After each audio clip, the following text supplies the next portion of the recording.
오늘 우리가 함께 묵상할 하나님의 말씀은 골로새서 1장 15절에서 20절까지 말씀입니다. 말씀의 은혜를 나누기 전 카리스를 준비해 주시기 바랍니다.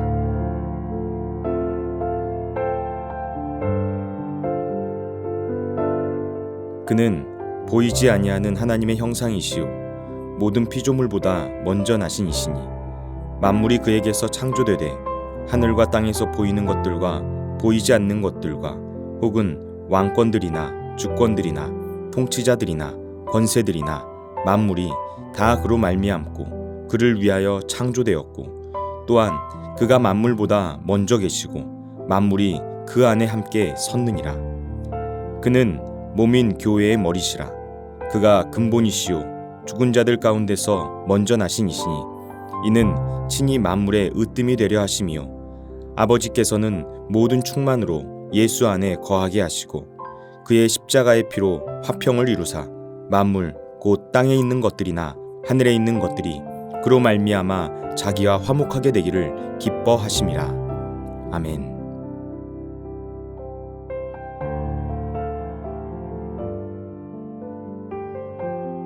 성경은 예수님에 대하여 말하는 책입니다. 그런데 그것뿐만 아니라 그 예수님과 동행하는 삶을 통해서 우리가 어떻게 살아야 하는지까지 알려주는 책입니다. 문제는 무엇입니까?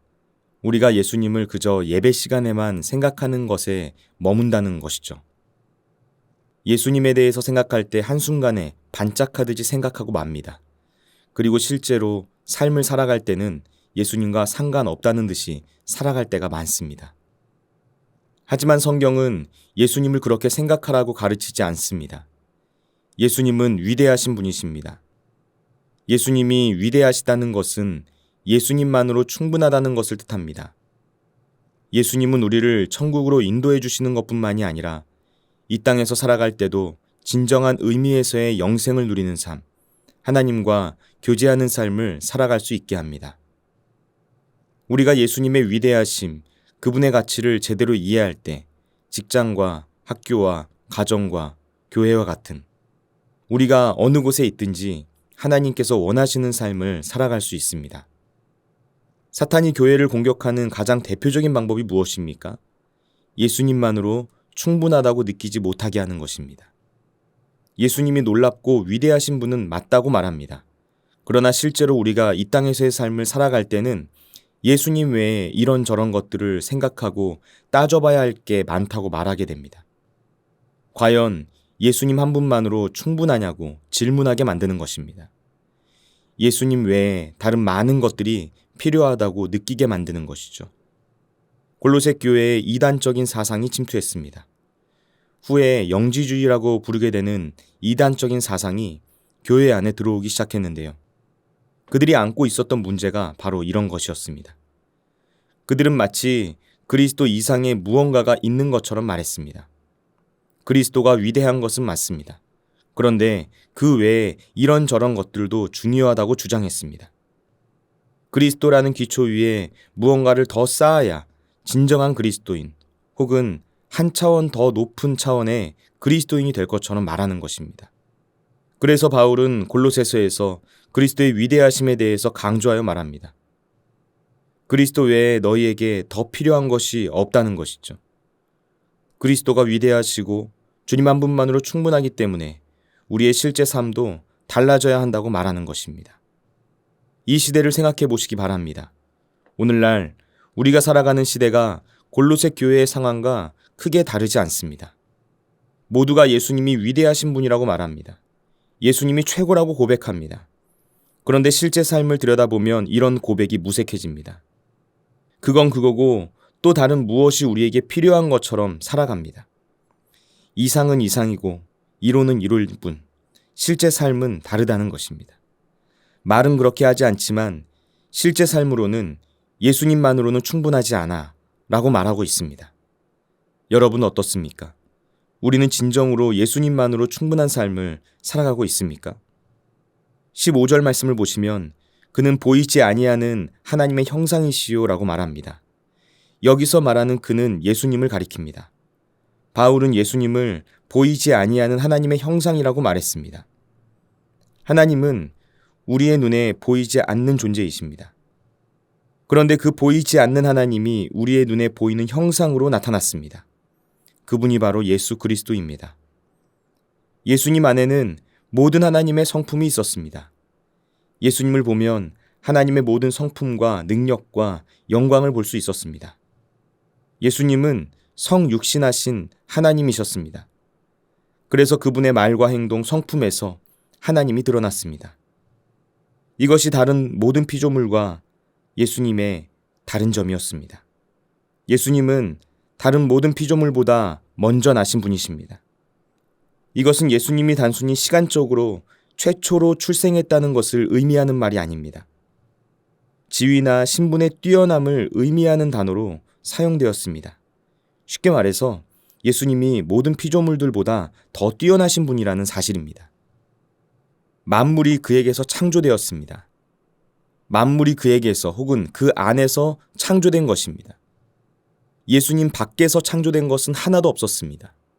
만물은 그로 말미암아 그리고 그를 통하여서 창조되었습니다.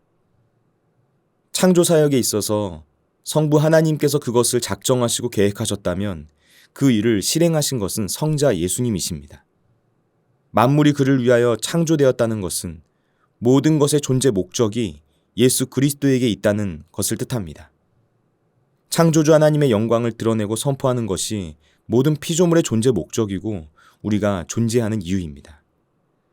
바울은 피조물과의 관계에서 예수님이 어떤 분이신지를 말한 다음에 이제는 새로운 피조물과의 관계에서 예수님이 어떤 분이신지를 말하고 있습니다. 우리가 알고 있는 이 세상은 언젠가 끝이 납니다. 사실 15절에서 17절까지의 말씀만 보면 지금 우리가 보고 있는 이 세상은 이해되지 않는 면이 있습니다. 선하신 하나님께서 세상 만물을 창조하셨고 예수님께서 그 모든 것들을 다스리시는 주권자이신데 어떻게 이 세상에는 고통과 슬픔과 아픔이 있는 것일까? 이 세상에서 일어나는 수많은 악한 일들은 어떻게 설명할 수 있을까? 이런 의문이 든다는 것이죠. 여러분, 예수님이 온 우주의 궁극적인 주권자이신 것은 맞습니다. 예수님이 모르시는 일, 허락하지 않으신 일이 이 세상에서 일어나지는 않습니다. 하지만 지금 그분의 통치에 반기를 든 존재들이 있습니다. 사탄을 비롯한 타락한 천사들이 그렇고요. 그리고 그들의 뒤를 따르는 존재인 바로 인간이 그렇습니다. 하나님은 이들을 내버려 두시고 허락해 주신 상태입니다. 죄가 피조 세계에 들어왔습니다.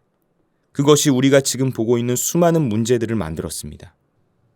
그 죄로 인해서 망가지고 뒤틀린 모든 것들이 바로잡힐 날이 오게 될 것입니다. 예수님께서 이 모든 것들을 바로 잡으실 것입니다.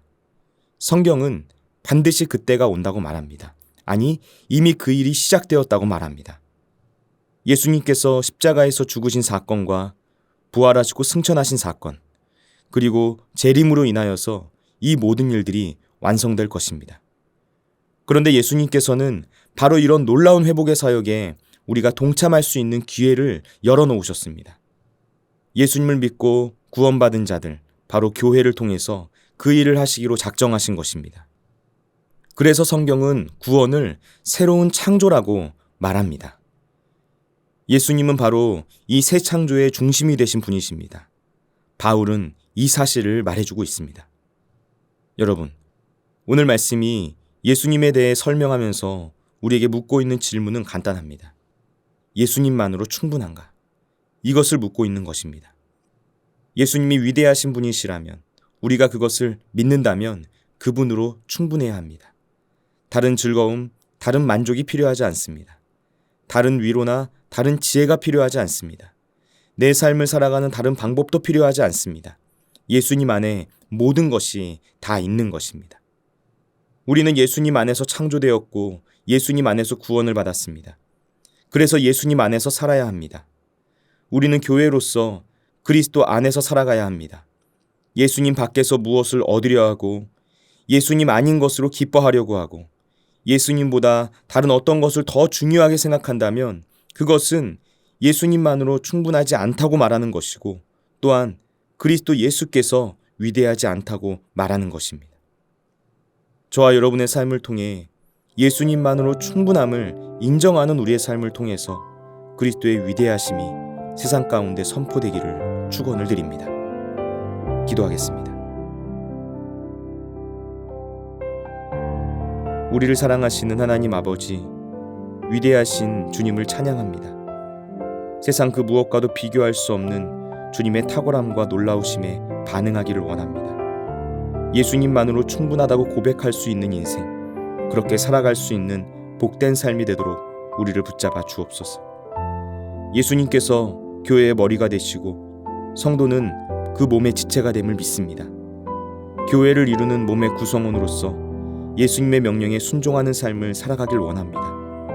주님의 음성을 듣게 하시고 순종하는 삶을 살도록 인도하여 주옵소서.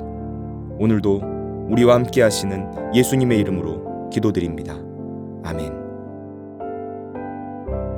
하늘에 계신 우리 아버지, 아버지의 이름을 거룩하게 하시며 아버지의 나라가 오게 하시며 아버지의 뜻이 하늘에서와 같이 땅에서도 이루어지게 하소서. 오늘 우리에게 일용할 양식을 주시고 우리가 우리에게 잘못한 사람을 용서하여 준 것 같이 우리 죄를 용서하여 주시고 우리를 시험에 빠지지 않게 하시고 악에서 구하소서. 나라와 권능과 영광이 영원히 아버지의 것입니다. 아멘.